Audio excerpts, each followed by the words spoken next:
Welcome to a podcast by Kayleigh, the gateway to unlocking your unlimited potential. I'm creating an army of 6- and 7-figure makeup artists, and I want you to join me. In this podcast, I'm going to be crushing gatekeeping, opening the doors to the knowledge you need, and deep diving into the topics that can push us to the next level. Be prepared for epic guests and answers to the questions you have always wanted to know. No more small business. No more just a makeup artist. The beauty industry is a $250 billion industry, and you're in it. Let's get ready to open those gates. This is a podcast by Kayleigh.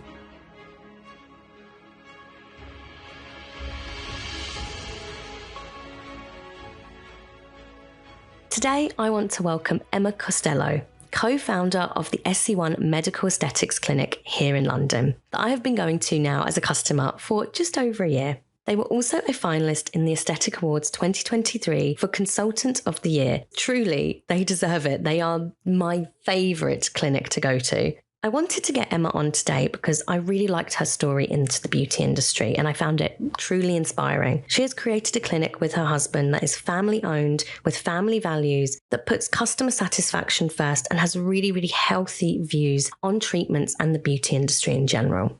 Me and Emma have a conversation today that is not too dissimilar from what we have in clinic. It is more of a chatty, casual conversation, and really what I wanted to do was have an open conversation on how we as makeup artists can work with treatment practitioners when serving our clients. But I also think it is fantastic to just learn about how somebody has created a clinic from scratch and how they have really put their own spin on it in an effort to change the beauty industry here in London. Please welcome the original badass, Emma Costello.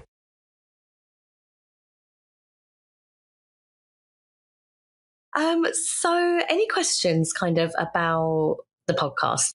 No, not at all. I'm just really looking forward to it. And hopefully I've got a couple of questions for you along the way as well, because it's quite interesting how our kind of businesses go hand in hand, but then sometimes don't. There's different trends now to move away from makeup. So I know. And I read literally as I was waiting for you, I was on TikTok and I just read that like natural is out. Natural is out, Emma. No. No, this is not happening. It's not happening. It was a nice few years, wasn't it? It was, definitely. Now we're back in the room.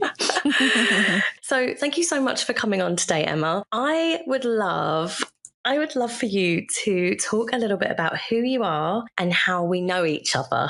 How we know each other. Okay, so my name is Emma Costello and I have a clinic in Bermondsey Street near London Bridge, and I own that with my husband, Lorenzo Garignani, and he is a hand surgeon by trade, works in the NHS full-time, Guy's and St Thomas's. He does paediatric work, so all the way from congenital differences in tiny babies, all the way up to adult trauma, you name it. And then when he studied back in the day, many moons ago, he also did a postgraduate degree in aesthetic medicine. So we decided, once we had our little girl 3 years ago in the lockdown, that we wanted to change everything up and open our own clinic and kind of just improve services, I guess, in not just kind of in this area, but in wider London, in terms of we feel that customer service has just gone to pot probably since COVID, not just in our industry, but anything. So yeah, we opened up in the lockdown, which wasn't great.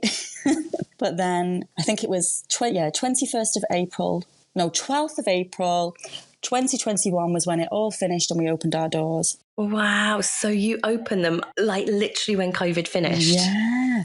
So we'd planned to open the December before, but unfortunately it wasn't just the lockdown, it was the old Brexit as well causing problems. We had tiles stuck in ports in Spain, and so we want to open, but unfortunately we're all forced to lock ourselves away, and also all of our materials for the renovation were stuck across Europe.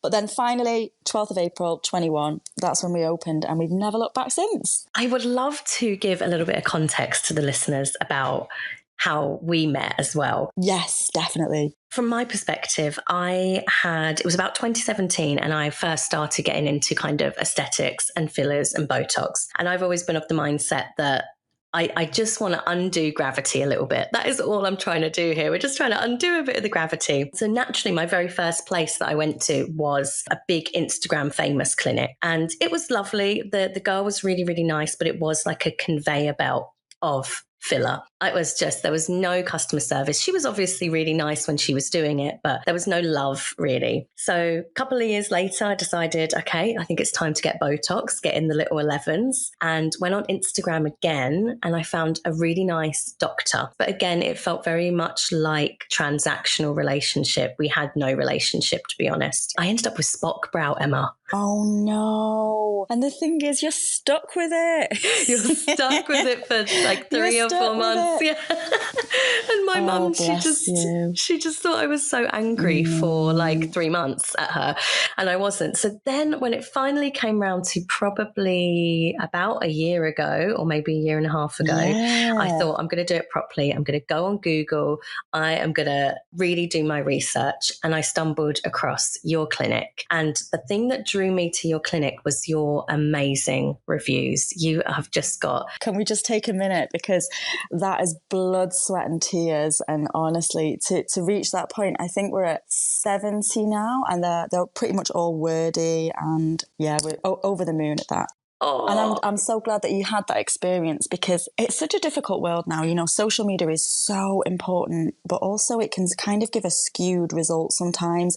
Anybody can set up a profile, and you might have the skill set. You're not always the expert, and that's all we're reading all the time. Expert in this, expert in that, and not necessarily so. So everything that we do is actually driven not through social media, which pains some people to hear this, but it is driven through Google. We are a group of surgeons and doctors only. We're the highest standards in what we do. We're all level 7. And it's just really, really important that every single patient, and I emphasize the word patient because that's what these people are that visit us. They're patients. Yeah, these are medical procedures. They're not clients. And that's where you won't get the conveyor belt experience at all, because you have a thorough consultation with one of our team and you are not telling us what you are having.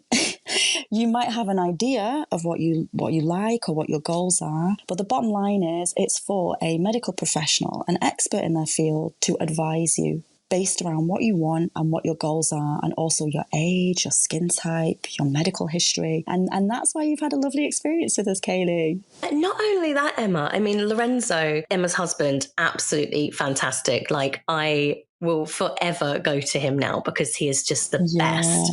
But from the moment I walked in your door, it was just so warm and fuzzy. Like, you gave me that book, which was the fashion of Queen Elizabeth.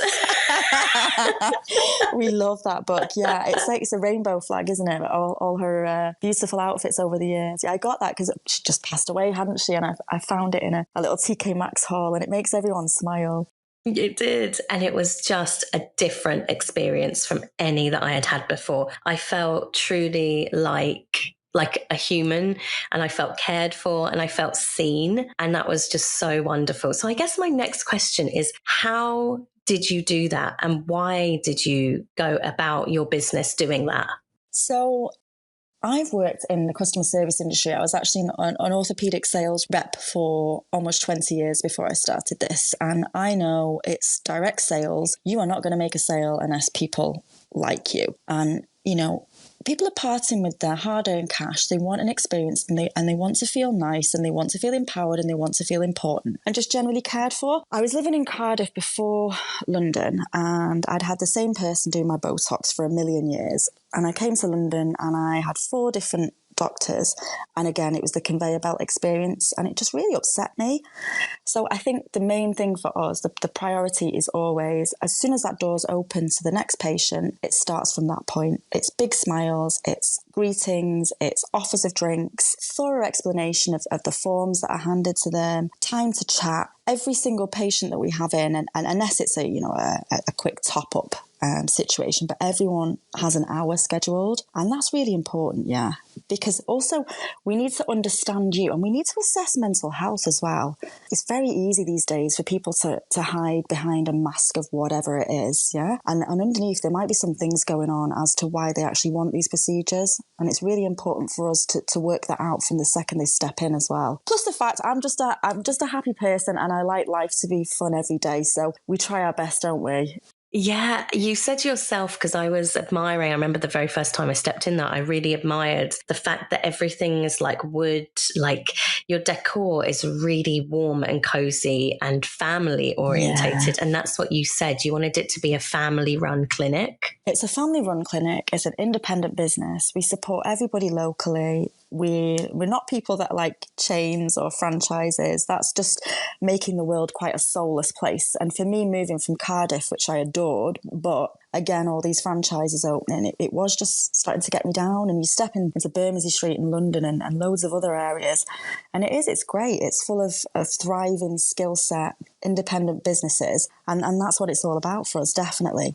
And I think when you just mentioned the decor there as well, we want it to be just inviting for everyone. There's nothing worse. You know, I'm not a girly girl, so I don't like going, even when I get, I don't know, hair done or whatever, into a clinic that's too pink and Barbie-like. It's not my thing. And so also you've got to imagine as well that the growth in terms of males having aesthetic procedures is going through the roof, and they don't want to step into an environment that's not inclusive for them either. So yeah, that's why it is what it is. For me as a makeup artist, I'm going to hold my hands up here and say that sometimes if I rewind to like 2 years ago when I was doing a lot of brides, the reason I actually pulled back on doing so many brides is because I saw myself becoming that conveyor belt artist. It was just work. It was just a job. And, you know, I loved them clients, but we were going through the motions a little bit because the amount of clients that I had was quite a lot. You guys have quite a lot of clients. Like, it's hard to get a booking with you guys, especially with Lorenzo. Yeah. So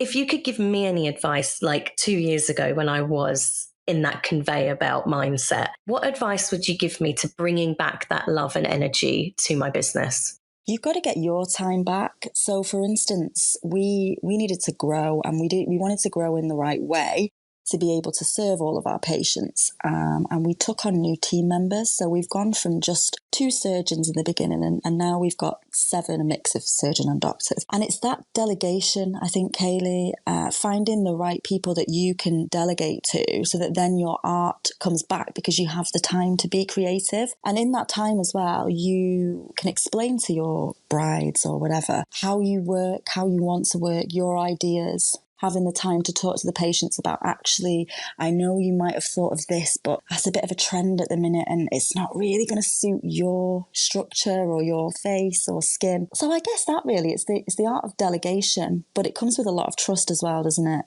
You have to find team members that are the right fit again. Yeah, and that's hard.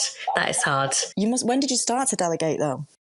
Well, when I created by Kayleigh, there was a period of maybe 9 months where I was 100% in the Kayleigh KMUA side, which is the makeup side, and I was 100% in the by Kayleigh side. So I was just stretched to absolute max capacity. And that's when I saw myself not showing up in either side to my fullest. So I think for me, it was pulling back on certain things, like you said, and delegating. So I got a VA about a year ago. Best thing ever. But it takes a little bit of time to find the right people. And also then you have to spend time with in your case, clients, in our case, patients, getting them to understand that and getting them to have the same trust level in those new people that you take on as well. And get them to understand that it's taken you a long time to pick this person. You know, it's gone through a heartfelt process. And just to guarantee that they are the same standard as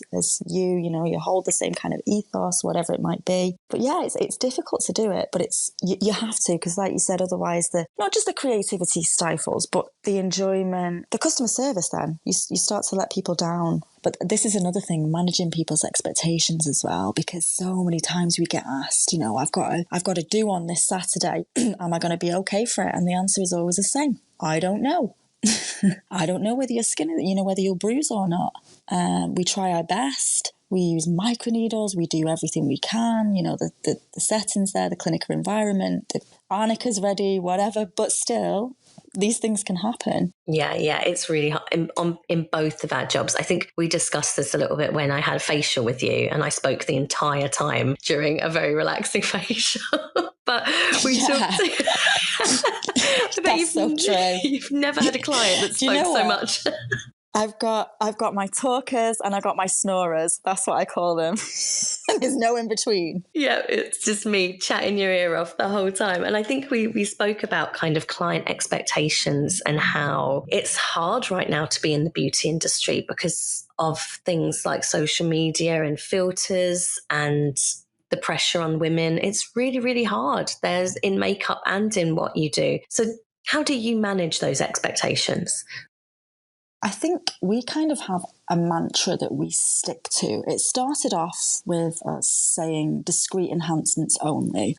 And we've kind of developed that now. I don't know if you've heard, it's a movement called the pro-age movement, meaning pro-age revolution. Yeah. So what we're saying by that is if you were to enter our clinic as a 50-year-old, we want you to look the best, most rejuvenated, most hydrated, refreshed version of your age bracket. We don't want 50-year-olds trying to look like 30-year-olds. It's unnatural. It's not right. You just want to look your best at your age.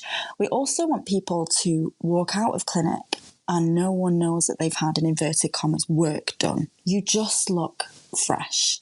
And it might be you go home and your partner, your child, whatever, is like, wow, what have you been doing different? You know, have you changed your diet or you're getting more sleep? And it's that kind of discrete change that's really important. So just going back to the question, I think, again, it's managing expectations of what people should expect, most definitely. Whether people always listen to that or not, I don't know, but... And we just, we're not, this goes completely against the industry actually. And I guess for you have to do before and afters. We're not big on that. Definitely not on social media. We do hold a file in clinic so people can have a look. But we don't like this. You know when you go to a restaurant and there's pictures of food up and you pick what you want based on that? This is different. It's medical aesthetics. You can't pick what you want from a set of images of people that look nothing like you. It's like the analogy of the Rachel haircut. I took the picture in, we all did. I'm on the wrong side of the 3 decade now. Yeah, we all took it in and asked for that haircut, and it just didn't look like her hair. And it's the same with that. You're not having somebody else's lips. You're having whatever will suit you. This reminds me of, I have a podcast episode called My Top 3 kind of horror stories. And they're not what you think. It's not me kind of slandering any guests or anything like that. There was one wedding that I did where it was an allergic reaction story. Side note to that. I did a mother of the bride and she ended up loving her look. But the very first thing she did when she sat down was she said, I need to look 20 years younger and 20 pounds thinner. And she pulled out that Pinterest image that every makeup artist has seen on the planet. And she was not like even remotely similar to that face. She was a beautiful 50-year-old woman. And already I knew I cannot please that woman no matter what I do. She's going to leave this chair looking beautiful, but she will, because I cannot fulfill that expectation of 20 years younger and 20 pounds thinner. So I had to be really brutally honest in that moment and step into like, I'm the expert here. This is what I'm paid to do. And I had to say to her, a brush will not give you that. A brush will not give you that. The only things that can give you that is surgery, is something that I cannot give you in this moment. It's a really shit and hard conversation to have, isn't it? Have you ever had anything like that? Yeah, quite a few times. And I think you just need to be really, really proud of yourself, Kayleigh, for doing that. And it's about, again, it's the delivery. It's compassion-led, but it has to be truthful and it has to be forceful. We have situations like this often. And a lot of the time it's to do with eyes and what can be done with injectables around the eyes. There comes a point where it has to be surgery. And we will say no quite frequently to requests of certain injectables because it's not going to give the outcome that you want. You're only going to be annoyed at us. You're only going to be upset. And in that moment, when the patient is repeatedly saying, no, but I want it, it's just not the right thing to do. It's not. So you have to say no. So be proud of yourself for that situation because, like you said, it's not an easy conversation. For you to tell somebody, look, I can't make you skinnier, and for us to tell someone, look, I can't remove that excess bit of skin over your eye. Yeah, without a knife. Without a knife. But what we have done recently actually is we've set up a scheme with one of our very, very lovely plastic surgeon friends so that we can do referrals for that as well, because the demographic that we have in the London Bridge area is probably slightly older than most clinics. And I feel like, again, it is duty of care as well for people to be led in the right way if we can't help them. It's not to just dump them in that moment, because clearly they're looking for that change. There we go. I've been through it all. I remember saying to her, you were a beautiful 50-year-old woman. Let's make you a beautiful 50-year-old woman with maybe a bit more bone structure. And I think if you come at it with love and not get caught in your ego, which is really hard. We all get caught in our ego. Totally. Yeah.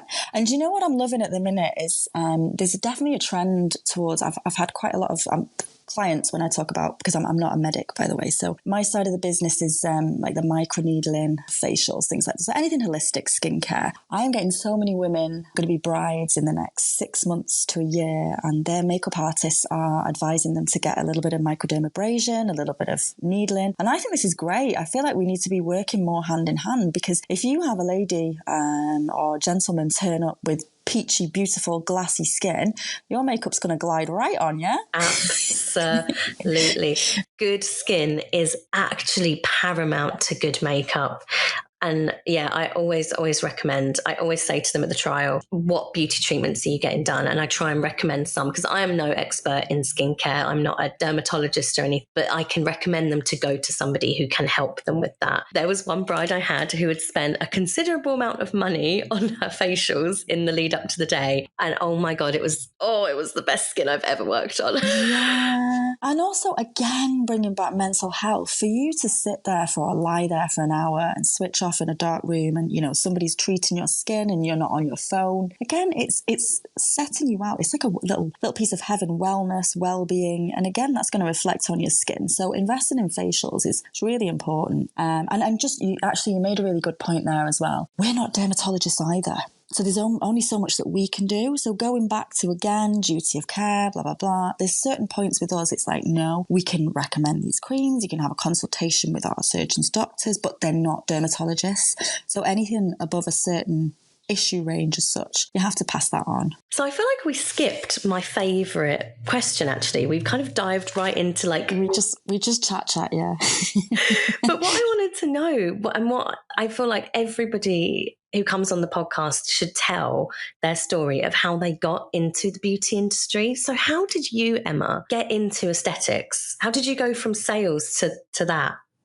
Yeah, so we set up the clinic, as we spoke about before, and then I had a lot of downtime, and I was sitting out, because I run the desk in clinic, and I've always had a passion for skin and an interest in it anyway. I had suffered terribly as a child with eczema, to the point of being bandaged and trying a million different diets, whatever. So the interest has always been there, and I just thought, do you know what, I would like to do this. I think it's time for me to have a complete career change. I'd just had my daughter. I wanted to spend more time with my family. The clinic is around the corner from our house. I thought the time is now. So I just booked onto a course. I did a couple of different diplomas in skincare, facials, that kind of thing. Just in London. Really, really, yeah, just a great experience actually locally. And then just developed that. I just got more and more interested, started doing the peels, microdermabrasion, needling, and then going on to doing the full MVQ level 3, and just starting up in clinic. And it's been life-changing. It's been scary, because obviously I had to give up my salary of 20 years and start again. But yeah, best thing I've ever done. Obviously, having a career change after you had your daughter as well? Yes. So pandemic hit. I was pregnant. Violet was born in the May. The real kind of weird lockdowny stuff started about just before then, didn't it? I was still working full time on maternity. Just decided this all needs to change now, that the world is a different place. We also have a daughter. Let's go for it. Yeah, but that's a really scary, big decision to make. How did you take that leap? It's a bit of a weird one. So I'd got to a level of, I would say, like middle management as such in orthopedic sales. I'd gone all the way through from kind of a graduate scheme. Then I had a team of 10 in the south and was going all over. And I had a fantastic career. I'd been all over the world. And I just thought, I don't want to be away from home anymore. Also, for me to get to the next level of management, which at one point I was really obsessed with, I realised that maybe I'm just not quite the right character for that. Maybe I'm just a little bit too truthful with it. I don't know. I like things to be a certain way. And I feel if you're a top level management in a huge corporation, you have to be a certain way. And there comes a point where you just have to admit to yourself that, do you know what? Maybe I would be, better doing something a little bit more entrepreneurial. And that's kind of what kicks it all off. And also this obsession with thinking that I could do things better than other people. Sorry to say it. I feel like every entrepreneur has that. I'm not ashamed. Like, I love a facial, and, you know, there are some great facialists in this area and in London, definitely. But I also, again, had some really mediocre experiences. This is not right. This is not fair. So it was nice to be able to set something up that the feedback is just phenomenal. Was there ever a moment where you almost didn't do it, go down this path? Because you obviously have built up a great career of 20 years. Yeah, definitely. I mean, you're giving up everything. I'd never even owned a car. I'd always had a bougie little runaround with my sales job, you know, and all these extras. You had the phone, the laptop, you name it, all your expenses paid. And then to just all of a sudden, no salary, no car, that goes back, even no laptop, no phone. I'd never had a phone in my life other than a work phone. So that was a real thing of, going Lower Marsh near Waterloo and walking into the Vodafone shop. And the guy obviously just thought I was a complete idiot. I didn't know what to do. Like, I need a phone. What do I do? Help me out. Yeah. And even buying a laptop. I've annoyed myself with that. I went for something cheap and now I've realised I should have got something a little bit better, but you don't know. So yeah, Kayleigh, it was that side of it, just handing everything back and then realising that, there's no money coming in right now and it's not going to come in for a fair few months because you have to build something up. So yeah, it was a little bit nerve-wracking, but it's worked for the best. Wouldn't change it for the world, and I'm still just developing my skill set all the time. It's such a fascinating industry, as you know. I don't know, life is there for living, isn't it? And you only get one chance. And sometimes you make mistakes with things as well, especially with it, you know, you're stepping into a business remit that you've never been in before. So you might make crazy purchases. You might invest in something that's not worth it. I'm sure you've done the same before. The outlay on starting these things is colossal, and you're kind of putting everything that you've got into it and then realising that some of your decisions were not that great. Would you mind sharing with us, were there any financial decisions that you made that perhaps weren't great? I think that the biggest financial, not issue, but disappointment for us has definitely been we invested in beautiful skincare line. They're in over 500 spas in Italy. I still use them because I have all the stock. But again, because of Brexit, every time we replenish orders, we then get this huge bill that arrives and that we didn't think about before. So pre-Brexit, that wouldn't have happened. So it's making that decision now that we're going to have to move to something that's, locally sourced, which is really disappointing. I've spent time and we've found what we want to do now, but also it's really upsetting because we actually want to use this Italian brand, you know. We made friends with the family. We love their ethos. It's a husband and wife couple that started, they do great things in Italy. And it's just, every time you replenish, then you just get this huge tax bill, and it's just not, it's not sustainable. The reason why I'm kind of asking these questions is because a lot of people in this community who listen to this podcast, they are, I would say, if I had to put a number on it, I would say 70% of the listeners of this podcast juggle two jobs. They do their kind of full-time job, which keeps their finances ticking over. And then they're trying to create their beauty business and that be their full-time job. That's why I was kind of asking about the fear around leaving behind that paycheck. Really difficult one because it has to be the right moment and you have to factor in maybe, because for instance, the last couple of months has gone quiet. Summer always does, the Saturdays.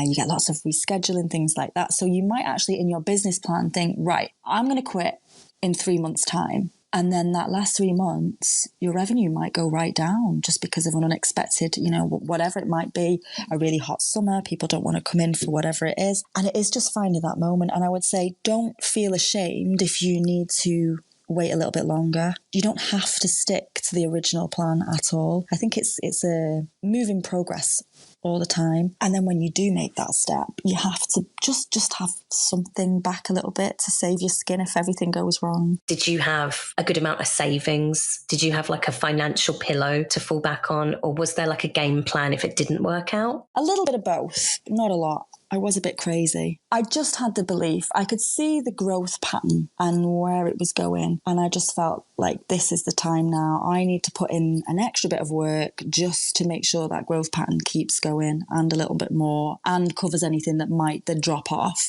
But yeah, you always have to have a little buffer, because the worst thing in the world would be, right, jack everything in, start this, and then for whatever happens, you might have an illness in the family or something goes wrong, and then all of a sudden you can't pay the bills. So you do have to have some kind of buffer.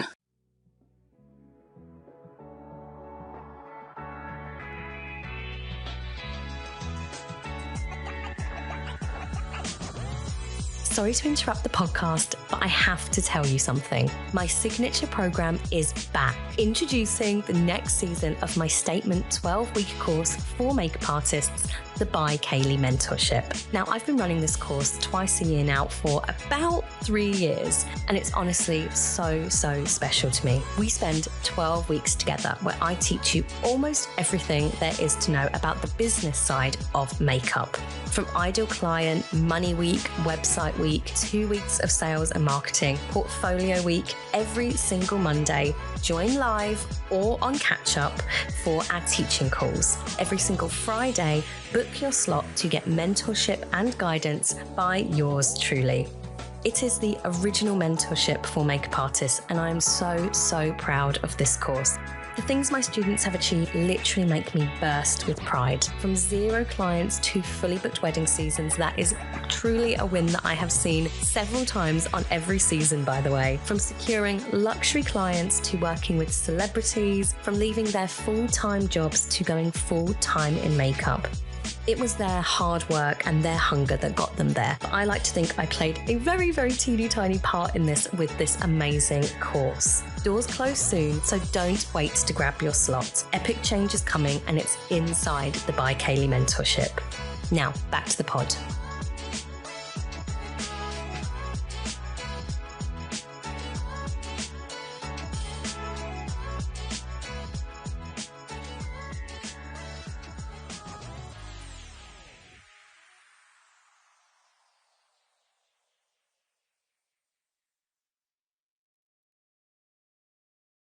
Came to you, didn't I, for some makeup for the Aesthetic Awards, actually. And again, just too busy. You've just kind of changed the way you do things, so you outsourced me.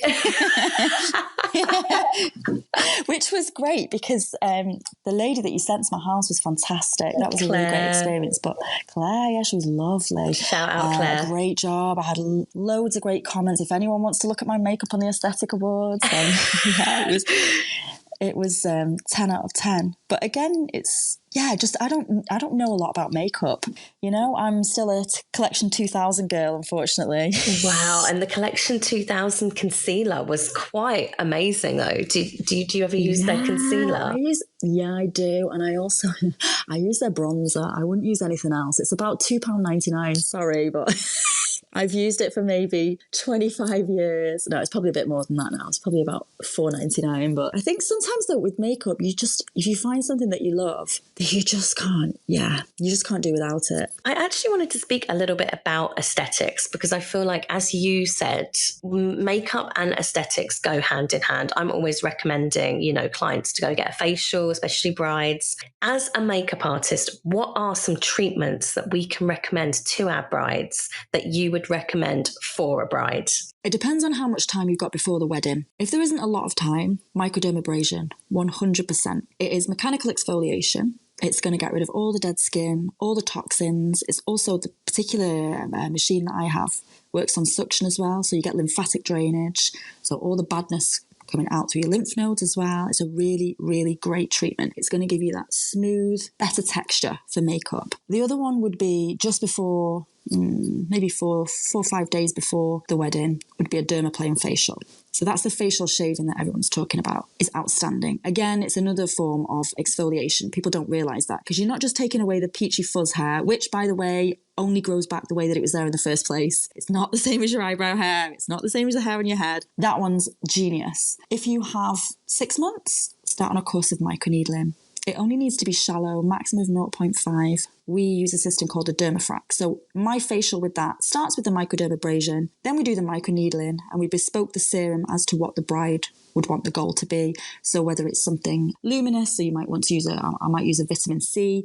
Whether it's something anti-aging, I'll use more hyaluronic acid, blah, blah, blah. And then we finish off that facial with LED light therapy. So each of those light wavelengths goes to a different layer of the skin. And again, we bespoke that to what the bride would want. And then the other thing that we've just started to do, which is fantastic, is thinking about the hands and the back for brides. So I have a lady coming to me in a couple of weeks when I get back off my holiday, if I can get there, because the airport's burnt down. Anyway, I digress. We're going to do some microdermabrasion on her hands, ready for the all-important ring shot. And she's got a backless dress. So we're going to do some microdermabrasion on her back as well. There's endless opportunity. I guess a couple of questions from me, actually, then. I love getting a facial, but I'm not very consistent with getting facials. I get them when I have time, which is very often not a lot of the time. Do you think the one-off facial does anything? Yeah, definitely. Definitely. Don't ever think that you're going to walk out of there looking like, whatever. It's subtle. But what it's doing for your mental health, switching off for an hour, what it's doing for cleansing your skin, you get a really, really healthy double cleanse, a great exfoliation method, whether it be an acid exfoliator or whether it be manual or whether it be mechanical with a microdermabrasion, you are going to get results. Just think sometimes people with a one-off think they're going to walk out looking slightly different or something. It's not. It's just a really, really refreshing experience and setting your skin back to how it should be. And once you've had that facial, then you'll find that your serums and your creams actually are absorbing better into your skin over the next few days anyway. So yeah, one-off facial's great. Okay. So you can recommend your bride just get a one-off facial. Yeah, I mean, it's not the best thing to do. Like with anything, you need to be consistent, you need to be persistent. So the ideal regime for a bride would be 6 treatments of our Dermafrac, which is the combination I was talking about before, the microderm and the needling and the LED. You do 6 of those before your wedding and that's when you're going to look the bomb. But a one-off is fine. Good to know. Is there's the rumour, because I have a lot of brides that sit in my chair, and whenever I kind of recommend a facial to them, they're always a bit nervous about purging and them breaking out like in loads of spots because the facial has purged their skin of all the toxins. Is this a myth or is this true? No, I think it can be true. And again, it's down to a thorough consultation. You need to be thinking of timelines. You need to be thinking of how your skin behaves. Has it behaved like that before? What are we going to use? It's a process. And I would never get a facial too close, just in case. Okay, good to know. Now, do you have time for a game? I certainly do. Amazing. So at the end of every episode, I do a quick fire kind of round called Smashing the Gate, which stands for Smashing the Gates of Gatekeeping. So this is just going to be really quick fire. But I mean, if you want to elaborate on anything, please do, because that's kind of the aim of this podcast. And it's just going to be kind of anti-gatekeeping questions. So are you ready? Yes. Question number 1, what is your number 1 tip for getting a booking in your diary? Number 1 tip for getting a booking? It's going to be different for everyone. For us, it's going to be Google and the Google reviews, genuinely. I can see the traffic. People land on us on Google, they go straight to the reviews, then they go on the website and they look at our prices, and then they book or they don't. Okay. So for me, it's Google. All my traffic comes from Google, not Instagram. Some of it comes from Instagram, but most comes from Google. And I keep getting told that I must be doing the social media wrong, and maybe I could be better at it. But honestly, the results that I get through Google, searches on near me, so whether it be Botox near me, facial near me, yeah, top tip. That's how I came about you. Needs to know advice for someone looking to get an aesthetic treatment like fillers or Botox? Experience. You need someone who is experienced. Everybody right now, whether a healthcare professional or not, it's up to you whether you go the healthcare route. I'm completely biased. For me, these are medical treatments, so you should be, but whatever. You need someone that's experienced. And do not be blindsided by someone calling themselves an expert. Every Tom, Dick and Harry right now in the healthcare industry is going and doing a quick course. Pick somebody like our team that have been doing it for years. For instance, Lorenzo's been doing it for 15, Nefa, another of our plastic surgeons, for 15. And also there's two answers to this. It has to be someone that you gel with. It's a trust thing. So go have a consultation. If you don't like them or you don't feel comfortable in that environment or there's something about that clinic that just puts you off, just go. My piece of advice for that is look at reviews, because I did 2 Instagram kind of clinics and, you know, one wasn't very good, one was okay. Best experience that I've had was when I listened to previous customers. Definitely. And I have just a quick story. One of our patients the other day, she's just had lip filler with Lorenzo, and it's taken her years to have it again because she was completely scarred by her first experience. Again, she went somewhere and she was supposed to have one lady. On the day, that lady wasn't there. The lady that she had, she didn't like her look in terms of she was overdone, but she just felt pressured into it, and not pressured by this lady, just by the fact she was already there, and it was all a bit like, oh, just get it done. If you're not feeling it, just don't get it done. Biggest tips you have for filling your diary with lifelong happy customers? So in theory, your biggest tips for great customer service? Again, that instant meeting, whether it be when they first reach out on WhatsApp, Instagram, whatever, you just have to be super, super friendly, of course. When they come to the door, again, super, super friendly. And then for the longevity, it needs to be engagement, but the right type of engagement. So we do a lot of email campaigns, but not too many. And they're always kind of personally based as well. So I'm not just mail shotting everyone. I'm picking out the clients that are suitable for this particular email mail shot. And I think if you do that, and the key word for me with everything that we do is we're bespoke. So it's a bespoke service. It's also a bespoke treatment. And then I think you'll get the loyalty. That's one thing I actually forgot to bring up today, but that's one thing I love is your email kind of newsletters and, you know, news bulletins, because I get them because I'm a customer, and they're never too much. They're like once a fortnight maybe. Yeah, and you know what, Kayleigh, thank you so much for that. You are the 3rd person this week that has said that to me, and it's, well, in the last week. It's so important because you worry. You almost feel like you're invading someone's space. Yeah, so you have to get it right. But I'm so happy that, and people read them. I can see the stats. Yeah. People find my words interesting.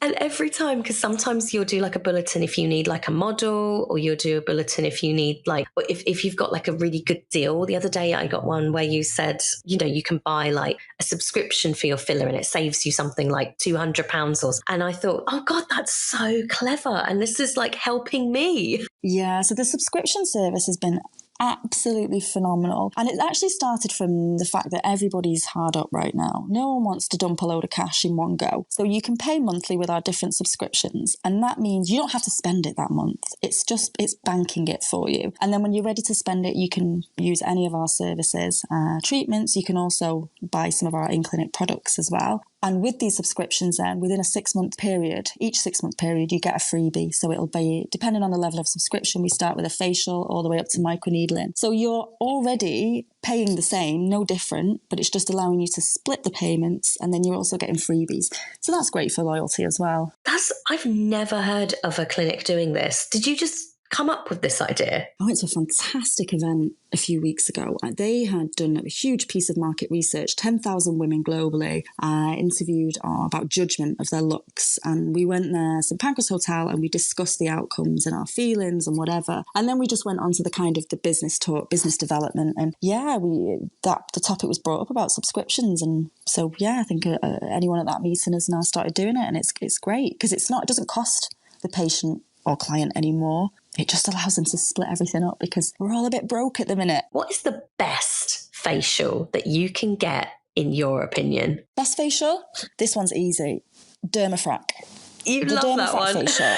I love it. I introduced the system. So I have anyone that wants it, I have a before and after picture of me when I went there for the company to sell me the machine. The before and after changed my life. I bought the machine instantly. The best results, you have a course of 6, kind of 4 to 6 weeks apart. And I have so many clients now that have been through that process and they are over the moon with the results. You just get a beautiful hydrated glow. Microneedling, for those that don't know, basically traumatizes your skin and it makes you produce more collagen. It just gives you a much much better appearance. We go through anything here, you know, fine lines, pigmentation, whatever, blah, blah, blah. And also, we bespoke that treatment. So the serum used can focus on what you want, whether it be pigmentation, fine lines, blah, blah, blah. That is going to give you the glassy J-Lo skin that's going to allow you then to, drop the makeup and start on the tinted SPF. Yeah, no, it's the best, honestly. Oh my gosh, I need to get on this. You've just sold me. You need to get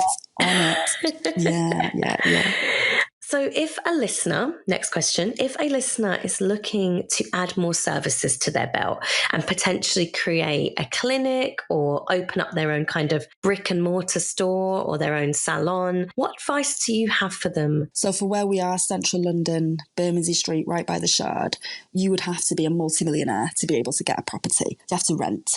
Renting is absolutely fine. Just make sure we did major negotiations with ours. You don't have to always pay what it says on the label. There's always wiggle room. Just try. If it's no, it's no, but I would always try and negotiate. Make sure the terms of your contract suit you, because if, like for us, the sort of warehouse space that we're in needed to be completely developed. So we're not going to drop cash on something if then 2 years down the line they might end the contract. So you need to have it long enough, but not too long, that if everything goes wrong, you need to be able to get out of it.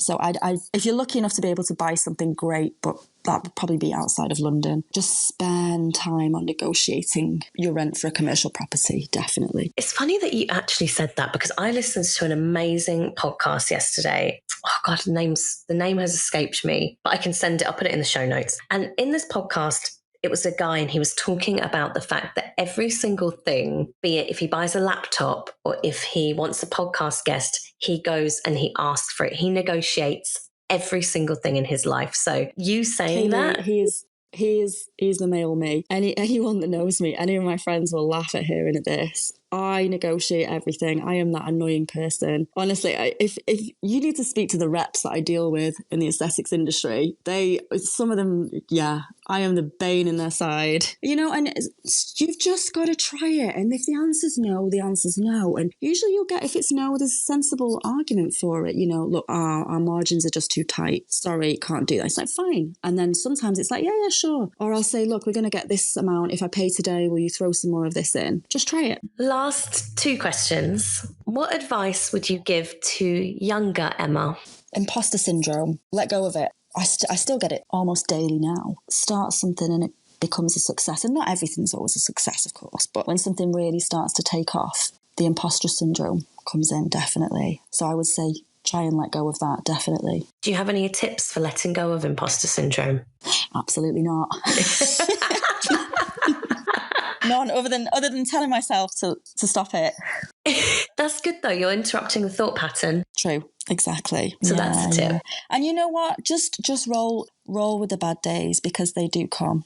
And you just have to talk yourself in, like, it's a bad day. Don't worry about it. Everyone's allowed a bad day. And sometimes, actually, I was talking to, I had a friend over for dinner the other night, and Lorenzo and I were discussing with him about bad days. And, you know, some days not wanting to even answer the phone or whatever. It's like, it is what it is. Don't beat yourself up about it. Absolutely. Without the bad, there's no good. It's yin and yang, isn't it? Exactly. I kind of embrace a bad day. You know, when it's a bad day, you're feeling life to the fullest that it can be felt. Definitely. You know, I read that there's a lot of shame around anger and what are inverted commas negative emotions, but we need those emotions to express and live life. If you didn't have those emotions, you would be missing out on a crucial part of the human experience, they say. Most definitely. Amazing, Emma. So where can everybody find you if they want to go and follow you? Yeah, of course. So social media, we are on Instagram mainly, and that is SE1 Medical Aesthetics. If you want to find us on the web, it's just www.se1medicalaesthetics.com. Thank you so much, Emma, for coming on today. It was really nice to have a chat, because a lot of my episodes are with people that I haven't actually met in real life. Oh, it's like wow, you know, so it was really nice to have like a friend chat. So I think this episode's going to be like a cute, cozy one, like just listening to two friends have a chat. Yeah. And thank you very much for inviting me. And honestly, it's been great to meet you as well. You know, not just the fact that you use our services in clinic, but just, you know, quite an inspirational story yourself. It's very, very helpful to share knowledge as well. well. Networking is always important. I have to say, especially in aesthetics, it can be very, very competitive. There's room for everyone, and we can all learn from each other. Thank you so much for coming on today. You've been so much fun, and I will speak to you very soon, Emma. Lovely to see you, Kayleigh. Speak to you soon. See you later. Bye, Emma. Bye. You have been listening to a podcast by Kayleigh. Thank you so much for tuning in today and being on this mission with me to self-improvement and taking steps towards financial empowerment. If you liked what you heard today, be sure to follow me on the gram @ByKayleigh where I post pretty much daily. I would also love to hear your thoughts, feedback, and energy, so please do leave me a review on iTunes, Spotify, or wherever you are listening today. In the meantime, I want you to go forward, believe in yourselves, and be the change you want to see. Bye, guys.